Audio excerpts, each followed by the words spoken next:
হিচেন আর সিনহি যখন কথা বলছিল এইসব পিকচার উঠিয়ে নিয়ে যায় হিচেনের ভাই।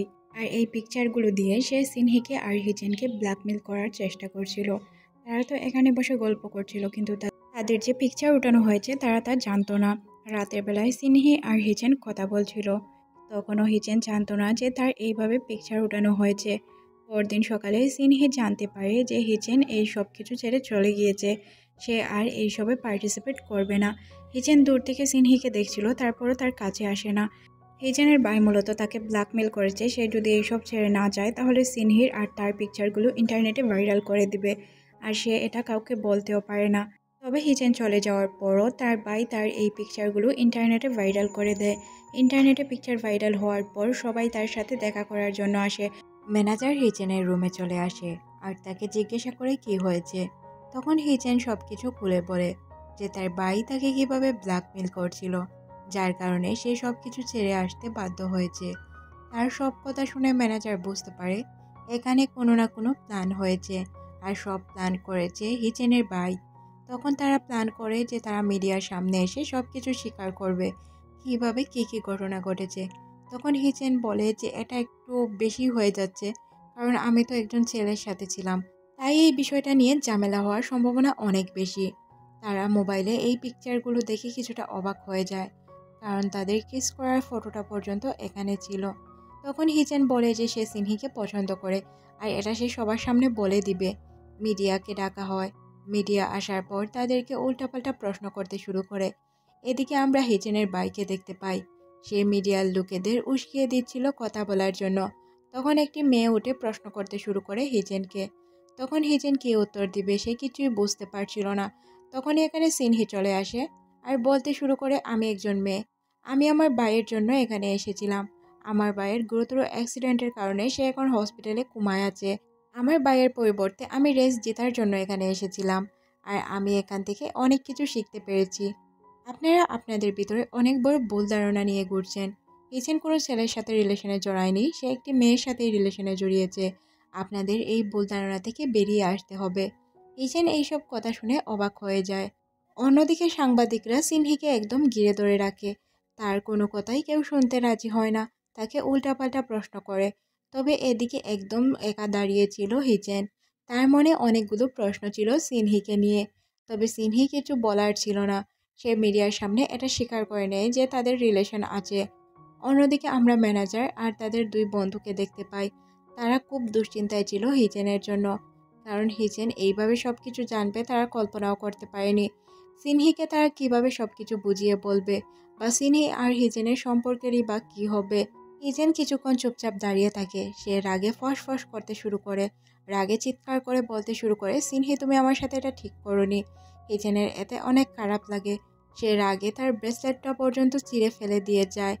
কিছুক্ষণ পর যখন এই জায়গায় সিনহি চলে আসে, সে দেখতে পায় ব্রেসলেটটি নিচে পড়ে আছে। সে ব্রেসলেটটি উঠিয়ে কান্না করতে শুরু করে, কারণ হিচেন ব্রেসলেটটি তাকে অনেক শখ করে কিনে দিয়েছিল, কিন্তু সে এই ব্রেসলেটটি ফেলে দিয়ে গেল। তার মানে তার মনে অনেক কষ্ট পেয়েছে। ব্রেসলেটটি জোড়া লাগানোর চেষ্টা করে সিনহি, আর এখানে বসেই কান্না করতে থাকে, কারণ এছাড়া তার কাছে কিছুই ছিল না। হিচেন তাকে ভুল বুঝেছে। সে অনেকবার বলার চেষ্টা করার পরও সে শুনতে পায়নি। অতীতের সিনগুলো তার চোখের সামনে কেন জানি না বারবার ভেসে উঠছিল। তার অতীতের সিনগুলো মনে হতে থাকে আর সে কষ্ট পেতে থাকে। কিছুক্ষণের মধ্যেই এখানে হিচেন চলে আসে তার গাড়ি নিয়ে। সিনহি অনেক ভয় পেয়ে যায়, মনে করে তাকে হয়তো মারার চেষ্টা করবে হিচেন, কিন্তু হিচেন তাকে কিছু না করে গাড়ি থেকে নেমে আসে আর তাকে অনেক বকাঝকা করে। বলে, কেন এভাবে আমাকে ধোঁকা দিলে? তোমার জন্য আমি কি না করেছি? এইভাবে ধোঁকা না দিলেও পারতে। তুমি ছেলে এটা আমি জেনে তোমাকে ভালোবেসেছি, তুমি মেয়ে কেন স্বীকার করলে না? এই বলে সে তাকে কিস করতে শুরু করে। সে তো মারতেই চাইছিল, কিন্তু মারতে পারে না। হিচেন চলে গেলে সিনহি কান্নায় ভেঙে পড়ে। তাছাড়া আর কিছুই করার ছিল না যে তার। কিছুক্ষণের মধ্যে এখানে ফেংসু চলে আসে, তবে ফেংসু তার সামনে যাওয়ার সাহস পায় না। পরদিন সকালে হিচেন ম্যানেজারের সাথে কথা বলে যে সে সব কিছু ছেড়ে এখান থেকে চলে যাবে। তখন ম্যানেজার তাকে অনেক বোঝায় যে তুমি যদি এখন মাঝ রাস্তায় সব কিছু ছেড়ে চলে যাও, তাহলে তোমার সাথে এখানে অনেকের স্বপ্ন জড়িয়ে আছে, সবার স্বপ্ন ভেঙে চোরমার হয়ে যাবে। কিছুক্ষণ পর ফেংশু তাকে বোঝানোর চেষ্টা করে। দুইজন সাগর পাড়ে বসে গল্প করতে শুরু করে। ফেংশু বলে, আমি অনেক দিন আগ থেকেই জানি সিনহি একজন মেয়ে, তবে তুমি যে জানতে না এটা আমি জানতাম না। এতে হিচেনের অনেক খারাপ লাগে। ফেংশু তখন বলে ওঠে, দেখো হিচেন, তোমাকে আমি কিছু কথা বলি। যেমন তুমি সিনহি ছেলে না মেয়ে এইসব দেখে প্রেমে পড়োনি। যেহেতু তুমি তাকে ভালোবাসো, সে ছেলে হোক বা মেয়ে, এতে তোমার তো কোনো প্রবলেম হওয়ার কথা না, তাই না? তখন হিচেন বলে, ও কেন আমাকে ধোঁকা দিল? সব সত্যটা বলে দিলেও পারতো। ফেংশু বলে, ও কাউকেই কোনো সত্যটা বলতে চায়নি, কারণ তার ভাইয়ের অবস্থা কেমন তুমি খুব ভালো করেই বুঝতে পারছো। এই অবস্থার মধ্যে সে যদি সব সত্যটা বলে দিত, তাহলে আমরা কি ওকে আমাদের সাথে রাখতাম? কখন তাড়িয়ে দিতাম? এইসব কথা শুনেও তার উপর কোনো প্রভাব পড়ে না। এই সিনটি এখানে কাট করে ম্যানেজারকে দেখানো হয়। সিনহি এবং হিচেনকে নিয়ে ম্যানেজার খুবই দুশ্চিন্তায় ছিল। কে পার্টিসিপেট করবে, কে ফার্স্ট হবে, কে সেকেন্ড হবে, এই বিষয়টা নিয়ে সে খুবই দুশ্চিন্তায় থাকে। কারণ তাদের টিমের মধ্যে যদি কেউ ফার্স্ট না হয় তাহলে অনেক ঝামেলা হবে। তাছাড়াও তাদের মধ্যে রিলেশন তো ঝামেলা ছিলই। অন্যদিকে আমরা ফেংশুকে দেখতে পাই, যে কিনা সিনহিকে প্রপোজ করার জন্য অনেক সুন্দরভাবে তৈরি হয়ে এসেছিল। সিনহি বলে যে আমি একমাত্র হিচেনকেই পছন্দ করি, তাকে ছাড়া আমি কাউকে ভালোবাসতে পারবো না, তাই তুমি প্লিজ এসব তোমার মাথা থেকে বের করে নাও। ফেংশুর এতে অনেক খারাপ লাগে। সে বলে, তুমি চেষ্টা তো করে দেখতে পারো, কারণ হিচেন তো তোমাকে একদমই পছন্দ করে না। তখন সিনহি বলে, সাধারণ মনোমালিন্যর জন্য তাকে আমি ছাড়তে পারি না, আমি তার জন্য অপেক্ষা করব। যতদিন না সে আমার কাছে ফিরে আসছে ততদিন আমি এইভাবেই থেকে যাব। এতে ফেংশু বুঝতে পারে সে যতই চেষ্টা করুক কোনো লাভ হবে না। তাই সে বলে, আচ্ছা তোমার যা ভালো মনে হয় তাই করো, তবে আমি বন্ধু হিসাবে সারা জীবন তোমার পাশেই থাকবো। একথা বলে সে ড্রিঙ্ক করতে শুরু করে। অন্যদিকে আমরা হিচেনকে দেখতে পাই, সে সিনহিকে অনেক বেশি মিস করছিল। তারপর তার ইগোর জন্য সে কিছু করতে পারে না। মনে মনে ভাবতে শুরু করে, মেয়েটি আমাকে ধোঁকা দিয়েছে, তাকে আমি কখনোই মাফ করব না। সে পারতো আমাকে সব সত্যটা বলে দিত, কিন্তু সে আমাকে কখনোই সত্য কথা বলেনি, চাপিয়ে গিয়েছে আমার কাছ থেকে সব কিছু। হিচেনের মনে ছিল শুধুমাত্র সিনহি, কিন্তু তার মাথায় ছিল অনেকগুলো প্রশ্ন, যার কারণে চাইলেও হিচেন কোনো ভালো সিদ্ধান্তই নিতে পারছিল না। অন্যদিকে সিনহিরও সেম অবস্থা, সে একদম হেলে দুলে হাঁটছিল। তাকে দেখে মনে হচ্ছিল সে এতটাই কষ্টে আছে যে সে ভালোভাবে হাঁটতেই পারছে না, এখন হয়তো হোঁচট খেয়ে সে পড়ে যাবে। কিন্তু সে নিজেকে শক্ত করার অনেক চেষ্টা করে। তখনই তার হিচেনের সাথে কাটানো মুহূর্তগুলো মনে পড়তে থাকে। দুইজনই একে অপরকে মিস করছিল। কিভাবে হিচেন তাকে রান্না করে খাওয়াতো এগুলো তার অনেক বেশি মনে পড়ে। অন্যদিকে ফেংশু তো হিচেনকে বোঝানোর অনেক চেষ্টা করে। হিচেন তো বুঝতে নারাজ। সে বারবার বলতে শুরু করে, যে মেয়েটি আমার সাথে এইসব করেছে তাকে আমি কখনোই মাফ করতে পারবো না। পরদিন আমরা হিচেন এবং সিনহিকে দেখতে পাই, তারা একই সাথে বসেছিল। আসলে আমরা বুঝতে পারি এটা তারা একসাথে বসেছিল না, দুইজন দুইজনকে কল্পনা করছিল। তবে দুইজন একে অপরকে অনেকভাবেই মিস করতে শুরু করে, কিন্তু কারো কাছেই কেউ বলতে নারাজ, কারণ সবার ইগোটাই সবার কাছে অনেক আগে ছিল। সিনহি চাচ্ছিল হিচেনের কাছে মাফ চেয়ে সব কিছু সমাধান করে নেবে। হিচেন এই বিষয়গুলো কোনোভাবেই সমাধান করার চেষ্টা করছিল না, তাই বিষয়গুলো অনেক বড় হচ্ছিল। সিনহি চাচ্ছিল হিচেনের সাথে সম্পর্ক ঠিক করে নেবে, তবে হিচেন যেহেতু না চায় তাহলে তো তাদের সম্পর্ক ঠিক হবে না। গাড়িতে করে যখন হিচেন যেতে চাচ্ছিল তখনও তার সিনহির কথা মনে পড়তে থাকে। সিনহির সাথে কাটানো মুহূর্তগুলো সে অনেক বেশি মিস করছিল। তাই সে সিনহির সাথে দেখা করার জন্য, সিনহি আর হিচেন সামনাসামনি চলে আসে তাদের সাথে কথা বলার জন্য। সিনহি হিচেনের জন্য তার ব্রেসলেটটি একদম সুন্দর করে জোড়া লাগিয়ে নিয়ে আসে। সিনহি হিচেনকে বলে, দেখো, আমি তোমাকে অনেকবার বলার চেষ্টা করেছি, যখন তুমি ড্রিঙ্ক বেশি করেছিলে তখনও আমি তোমার কাছে সব কথা বলার চেষ্টা করেছিলাম, কিন্তু তুমি কোনো কিছুই শুনোনি। ওই দিন গোসলের সময়ও আমি তোমার কাছে সব বিষয় খুলে বলার চেষ্টা করেছি, কিন্তু তুমি কখনোই বুঝতে চেষ্টা করোনি বা তুমি আমার কথাগুলো শুনোনি। তবে এবারও হিচেন সিনহির কথা শুনে না, সে এখান থেকে সরে চলে যায়, বলে তোমার কোনো কথা শুনতেই আমি প্রস্তুত নয়। পরদিন সকালে আমরা সিনহিকে দেখতে পাই, যে কিনা হিচেনের জন্য অনেক মজার মজার খাবার রান্না করে নিয়ে এসেছিল। সিনহি অনেক সুন্দর করে সবকিছু সাজিয়ে তাদের ডিনার প্ল্যান করে। ডিনারের টেবিলে বসে সিনহি আবারও হিচেনের কাছে ক্ষমা চাইতে শুরু করে, বলে, প্লিজ আমাকে ক্ষমা করে দাও, আমি ইচ্ছে করে কোনো কিছু করিনি, আমি তোমাকে একবার না হাজারবার বলেছি, আমি ইচ্ছে করে কোনো কিছুই করিনি, সব কিছু এমনিতেই হয়ে গিয়েছে, আর আমি তোমাকে অনেক বেশি ভালোবাসি, প্লিজ তুমি আমাকে ক্ষমা করে দাও, আর এই ব্রেসলেটটি তুমি গ্রহণ করো, তাহলেই আমি বুঝতে পারবো তুমি আমাকে ক্ষমা করেছো। এই মুহূর্তে হিচেনের মন গলে যায় আর সে সিনহিকে জড়িয়ে ধরে, আর তাদের মধ্যে সম্পর্ক একদমই ভালো হয়ে যায়। তাদের মধ্যে এতটাই রোমান্টিক একটি সিন তৈরি হয় যেটা আপনারা নিজের চোখেই দেখতে পারছেন। এতে আমরা বুঝতে পারি তাদের মধ্যে যত মনোমালিন্য ছিল সব সরে গিয়েছে। সকালবেলায় তারা দুইজন জগিংয়ের জন্য চলে যায়। দুইজনই অনেক খুশি ছিল আর তাদেরকে এত খুশি দেখে ম্যানেজার অনেক খুশি হয়। ম্যানেজার তাদেরকে অনেক পছন্দ করত, তাই সে এই বিষয়টি নিয়ে কোনো কথাই বলে না। তাদের খুশিতেও সেই খুশি হয়ে যায়। কিছুক্ষণ পর আমরা তাদেরকে খাবার টেবিলে দেখতে পাই। খাবার টেবিলে বসে তারা দুইজন গল্প করছিল কিভাবে রেসটি জেতা যায়। তখন হিচেন সিনহিকে বলে, আমার বিশ্বাস তুমি খুব ভালো খেলবে আর জিতেও ফিরবে। তখন সিনহি বলে, আমার বিশ্বাস তুমি ফার্স্ট হবে। এই বিষয়গুলো নিয়েই তারা কথা বলছিল। কিছুক্ষণের মধ্যেই হিচেন জানতে পারে তার দাদাভাই অনেক অসুস্থ হয়ে পড়েছে আর ওনাকে হসপিটালে অ্যাডমিট করা হয়েছে। সে যখন হসপিটালে আসে তখন তার ভাইকে দেখতে পায়। তার ভাই বলে দাদার অবস্থা খুবই খারাপ আর উনি বলেছেন সব প্রপার্টি আমার নামে লিখে নিতে।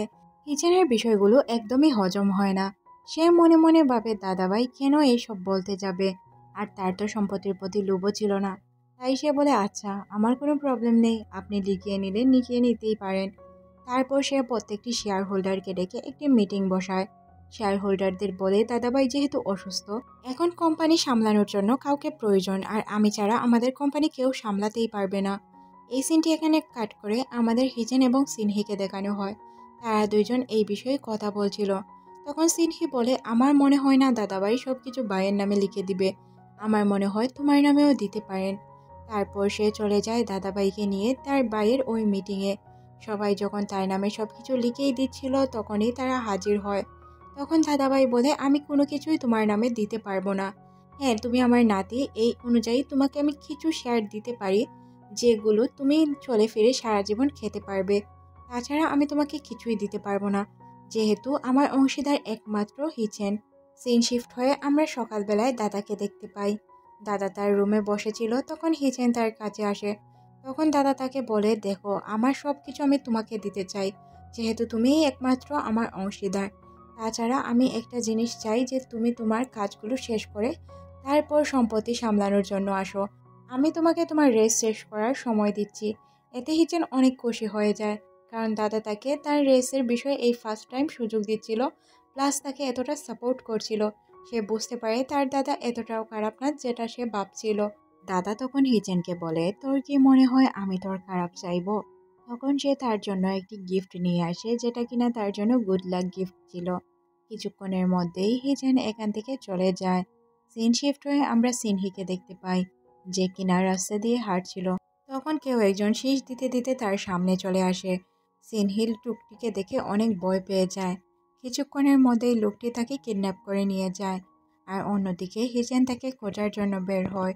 হিচেন লোকেশন ট্র্যাক করে বুঝতে পারে যে সিনহিকে কিডন্যাপ করা হয়েছে, আর কিডন্যাপ যে তার বড় ভাই করেছে সেটাও সে বুঝতে পারে। সে খুঁজতে শুরু করে সিনহিকে। খুঁজতে খুঁজতে সে তার ভাইয়ের ওই জায়গাটিতে চলে আসে। আসার পর সে সিনহিকে মুখ বাঁধা অবস্থায় দেখতে পায়। এতে হিচেনের অনেক বেশি খারাপ লাগে, কারণ সে সিনহিকে অনেক বেশি ভালোবাসতো। গুন্ডাটি কিছুক্ষণ পরে বের হয়ে আসে আর তাকে মারতে শুরু করে। বলে যে সিনহিকে যদি বাঁচাতে চাস তাহলে আমাদের মার খেতে হবে। আর সে যেহেতু সিনহিকে পছন্দ করতো তাই বাঁচানোর জন্য ওই লোকেদের খুব বাজেভাবে মার খায়। সে এখানে কিছু করতে পারে না। লোকটি হাসছিল আর মজা নিচ্ছিল, বলছিল যে আজ তোদেরকে আমি মেরেই ফেলবো। সিনহিকে তেমন কোনো ক্ষতি করতে যাবে তখনই এখানে ফেংশু পুলিশ নিয়ে চলে আসে। ফেংসুর পুলিশ নিয়ে আসার কারণে গুন্ডাগুলো এখান থেকে পালিয়ে যায়। ফেংসু হিচেন এবং সিনহির অবস্থা দেখে তার অনেক খারাপ লাগে। সে তো কান্না করে দেওয়ার অবস্থা। দৌড়ে সে হিচেনের কাছে একবার যায়, তারপর সিনহির কাছে যায়। সিনহির হাতের বাঁধন খোলার পর তারা দুইজন মিলে সিনহি আর ফেংশু মিলে হিচেনকে হসপিটালে নিয়ে যায়। পরদিন যেহেতু সিনহির ম্যাচ ছিল তাই হসপিটালে বসে হিচেন সিনহির ম্যাচ দেখছিল। সবাই অনেক বেশি চিন্তায় ছিল, কারণ সিনহি ছিল মেয়ে আর অন্য দলের সবাই ছিল ছেলে। সে কি পারবে এই রেসটি জিততে?